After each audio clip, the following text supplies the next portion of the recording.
Well, good morning and welcome to Morning Gospel Fuel with Mr. G. It is Thursday, September 2nd, and it's game day. It's game day. It's the Buckeyes play tonight, and you guys should all be getting excited. You should be. It's a new season, new quarterback. I'm curious. Great defense. Who knows? New season always brings about much hope, much like every day should as well. So, need to have that renewed hope every single day. That's a good challenge already. Maybe I shouldn't even do a video. And this should be it. That should be the challenge. Wake up with a new hope every single day. I better get to it. Anyway, it is Thursday, September 2nd, the 22nd Thursday of Ordinary Time, and it is the feast day of Saint Salomone Leclercq.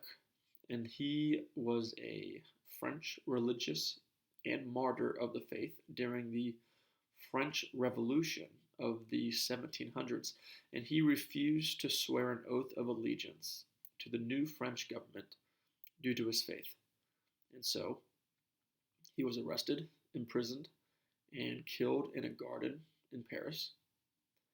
And he's now a canonized saint, but he wasn't a canonized saint until the year 2016.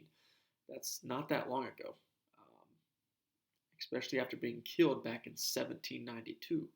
So that took a long time for the Catholic Church to finally canonize him, which just shows the process that it takes and how long it can take to canonize somebody as a saint of the Church.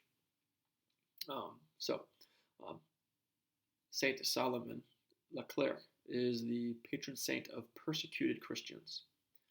Today's gospel is from Luke chapter 5, verses 1 through 11. Let's begin in the name of the Father, Son, and Spirit. Amen. While the crowd was pressing in on Jesus and listening to the word of God, he was standing by the lake of Gennesaret. He saw two boats there alongside the lake. The fishermen had disembarked and were washing their nets. Getting into one of the boats, the one belonging to Simon, he asked him to put out a short distance from the shore. Then he sat down and taught the crowds from the boat. After he had finished speaking, he said to Simon, "Put out into deep water and lower your nets for a catch." Simon said in reply, "Master, we have worked hard all night and have caught nothing, but at your command I will lower the nets."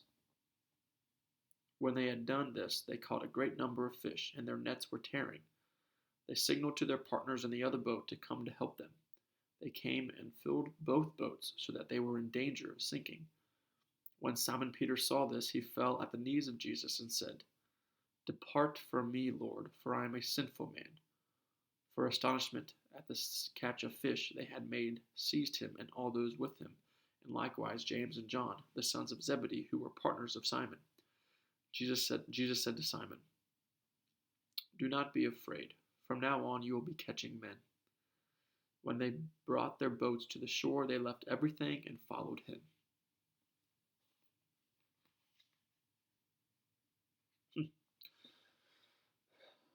So we have this. So Jesus has just finished teaching the crowds, which, again, so Jesus has already attracted many people to listen to him before he made the first call to Simon Peter as an apostle. So Jesus is like, he's Jesus, he could have done this by himself, but he's human and he knows that we need each other. So he asked 12 of his 12 regular Joe Schmoes to help him. That's why we've got the 12 disciples.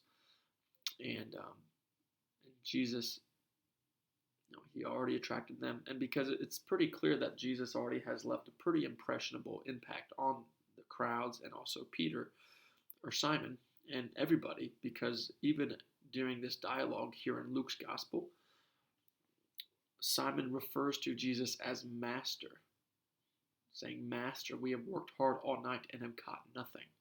So Simon already demonstrates this humility about him, as well as this respect factor to Jesus, even before Jesus officially called him, according to Luke's gospel. I'll have to go through and read the other three gospels of Matthew, Mark, and John about this encounter. But for Luke's, something has already stirred up in Simon's heart to refer to Jesus as master, and then of course towards the end of today's gospel reading to let go of everything that he's doing to follow Jesus, um, and also humble himself and saying, Lord, I'm not worthy, I'm a sinful man, um, and just showing that his own human weakness and unworthiness to be in the presence of Jesus. But yet Jesus still calls him, and Jesus still wants us, and he wants Peter, and he wants you, and he wants me. He wants us all, and that's what Jesus is trying to get across, I think, to us today in our regular day-to-day life. Because we also need to keep this in mind. Jesus met Simon whenever he was doing his regular duty, his daily job of just regular fisherman. So Jesus doesn't need to approach you in some holy, holy venue or holy church or holy.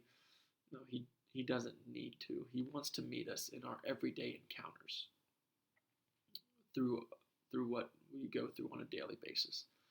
So we just got to recognize him more. And of course, as the Catholic Church teaches, we can see him and we receive him through his whole body, mind, soul, his whole being through the Eucharist. But that doesn't mean Jesus isn't with us all the time, because he is. And so allow that to speak to you today and every day of finding Jesus and keeping our eyes open to him and saying yes to him throughout every part of our day, from sunrise to sunset. And he's even watching us while we're sleeping. So we should take comfort in that. And I need to keep that in mind myself. So have a great day. God bless. Keep it real. And the Father, Son, and Spirit, amen. And go Buckeyes.